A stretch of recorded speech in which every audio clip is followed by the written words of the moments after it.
Hello student, welcome. We have to calculate net assets turnover ratio from the following information. हमको calculate करना net assets turnover ratio. इसका formula होता है net assets turnover ratio, और इसको हम लोग कैपिटल एम्प्लॉयड टर्नओवर रेशियो भी बोलते हैं. इसका फॉर्मूला है revenue from operation means net sale upon net assets और कैपिटल एम्प्लॉयड. इसका फॉर्मूला क्या होता है? रेवेन्यू फ्रॉम ऑपरेशन और net sale upon net assets. Question में इन्फॉर्मेशन क्या क्या प्रोवाइड है? प्लांट एंड मशीनरी गिवन है, इंटेंजिबल एसेट्स गिवन है, non current investment, inventory given है, trade receivable, cash and cash equivalent, trade payable, cost of revenue from operation and gross profit 20% on cost. So net assets turnover ratio formula net sale upon net assets. सबसे पहले net cell और revenue from operation दोनों same है.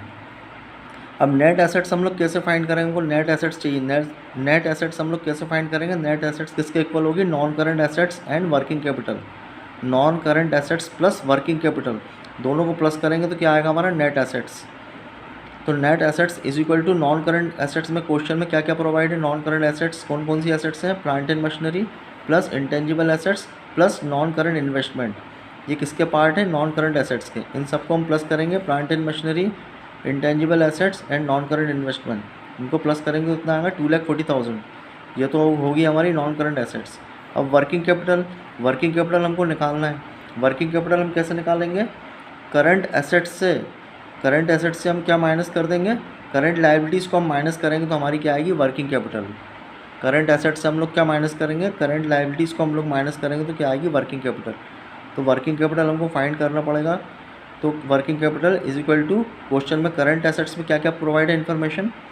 Inventory, trade receivable, cash and cash equivalent, ये सब current assets हैं. Inventory, trade receivable and cash equivalent, ये क्या है? Current assets. इसमें से हम लोग करंट लायबिलिटीज़ को माइनस करेंगे. करंट लायबिलिटीज़ कितनी गिवन है क्वेश्चन में? करंट लायबिलिटीज़ में क्या दिया है? Trade payable. ये क्या है? Current liabilities.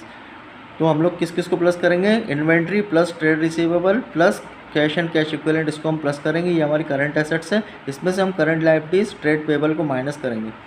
तो inventory 1,50,000, trade receivable 1 lakh rupees, cash and cash equivalent 40,000. इसमें से हम माइनस करेंगे ट्रेड पेबल. ट्रेड पेबल कितना है? 30,000. इसको माइनस करेंगे तो हमारा वर्किंग कैपिटल कितनी आएगी? 2,60,000. 2,60,000 ये क्या होगी? हमारी वर्किंग कैपिटल. और ये ऊपर हमारा क्या आया था? Non current assets. अब नॉन करंट एसेट्स में हम लोग किसको प्लस कर देंगे? वर्किंग कैपिटल को. तो हमारी क्या आ जाएगी? Net assets. Non current assets कितना आया हमारा? 2,40,000. वर्किंग कैपिटल कितनी आई? 2,60,000. इन दोनों को प्लस करेंगे तो हमारी नेट एसेट्स आएगी. नेट एसेट्स दोनों को प्लस करेंगे 2,40,000 एंड 2,60,000. तो हमारा कितना आएगा फिगर? 5 लाख रुपीज़. ये हमारी क्या होगी? Net asset.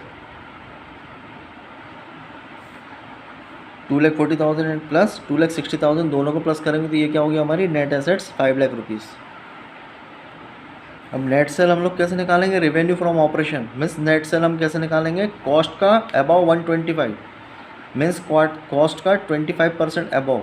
तो कॉस्ट हमारी कितनी है? क्वेश्चन में प्रोवाइडेड 12,80,000. इसका 25% अबव मीन्स 125/100.